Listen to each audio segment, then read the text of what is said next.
Thomas Sowell, you said in an interview with American Enterprise Institute some time ago, after quoting Eric Hoffer as saying, intellectuals cannot operate at room temperature. You said, there always has to be a crisis, some terrible reason why their superior wisdom and virtue must be imposed on the unthinking masses. Yes. You can go back over the last 100 years. You can go back to eugenics in the early part of the 20th century. You can go back to Keynesian economics. You can come forward to the environmental movement. There always is something which requires them to substitute their wisdom and virtue for our lack of understanding. The vast majority of intellectuals don't really originate any ideas, but they peddle ideas that other people have originated. That gives them a great deal of freedom because ideas are so malleable, words are so malleable. Reality is not malleable. And so they can believe in all sorts of things which have no realistic possibility and which have failed time and again in history. But because they know how to rephrase it and repackage it, they can just keep right on going. You said it's amazing how many people seem to think that government exists to turn their prejudices into laws. That's May 5th of 2004. Mm-hmm.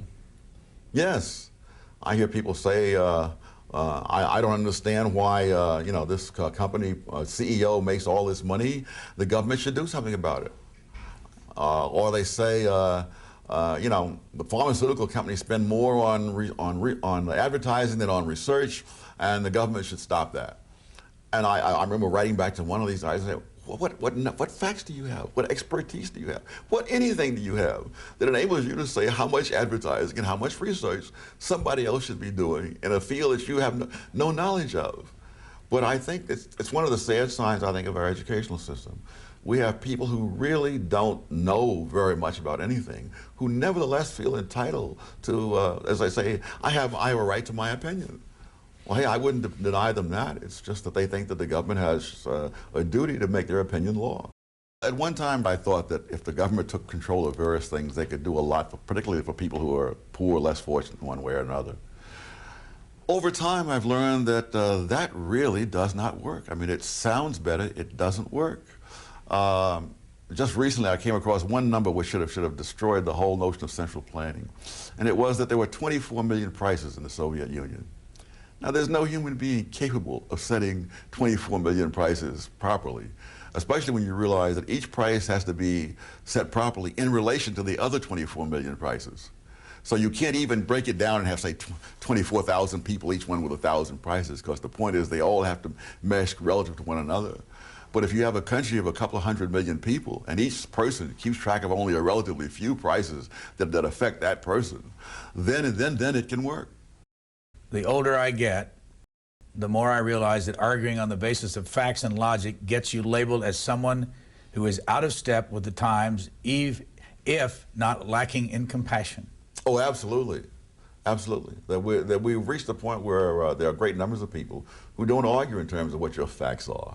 They argue, well, that your motivation must be wrong. You lack compassion for the poor, et cetera, et cetera.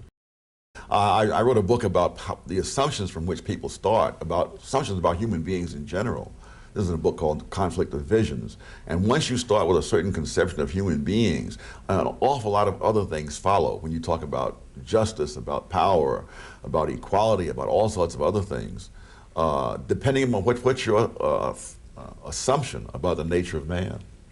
Dan Rather had a broadcast in '93, if I remember correctly, where he said that 1 out of 8 children in America was going to bed hungry tonight. And I went back and looked up the original study. I mean, there's few things more disillusioning than looking up original studies. And it was utter nonsense from that study. The study wasn't that great itself, but to conclude that 1 out of 8 kids in this country are going to bed hungry at night, when in fact obesity is higher in the lower income brackets than in the higher brackets. I'm appalled that the troops in battle with their lives on the line are being tried now as criminals for actions that they took when they had to make a split-second decision with their life at stake. And when I think of all the excuses that are made for common criminals, he had an unhappy childhood, he ate Twinkies, whatever, and these men are out there fighting, putting their lives on the line for us, and we're sitting back here second-guessing. So it's like the people who second-guess the police when there's a shooting, and they say, why do the police fire so many shots? Now, you know, I taught pistol shooting in the Marine Corps. I'm not the least bit surprised that they fired all those shots and so many of them missed. That's what happens with pistols. But to think that someone who has never had a gun in his hand is criticizing someone for what he did and is sitting back in air-conditioned comfort someplace, you know, second-guessing this guy who had his life on the line and who put his life on the line to protect him.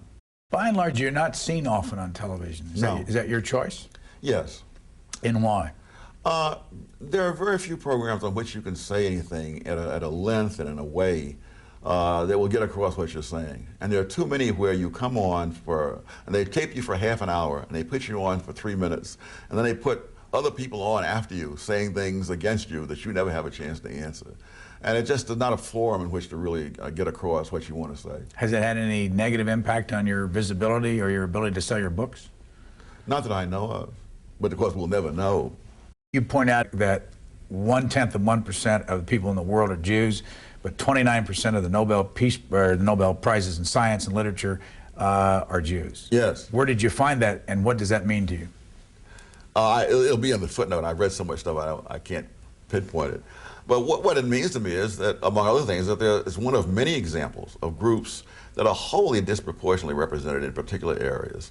And it shows what a farce it is that intellectuals and even the courts think it is something remarkable when there's some group is X% of the population, but Y% of the people in this profession or that institution. That's true all around the world. And it's not just Jews, it's Germans, it's Japanese, it's you name it. You turn on television, it's blacks in basketball. You know, you just run everywhere. And yet, despite this empirical reality that you simply can't escape, people are determined to believe that anytime the groups aren't represented in proportion to the population, something strange must be going on. The Democrats get something like 80 to 90% of the black vote. If that ever falls down to 60 or 70%, they're in deep trouble because they've alienated so many other people that they have a hard time winning elections at all. And so therefore they must try to keep blacks paranoid. I think of this thing about, remember the dragging death in Texas some years ago, and they used that against Bush because Bush was against hate crimes legislation. And the fact is that these two guys who did this were electrocuted. So whether it was a hate crime or not a hate crime, they're dead. And calling it a hate crime would have changed absolutely nothing. What it would have done was open up the courts to all kinds of litigation because the guy is convicted of a hate crime and his lawyer would say, well, it really wasn't really a hate crime, and they can go through the whole Circuit Court of Appeals and so forth.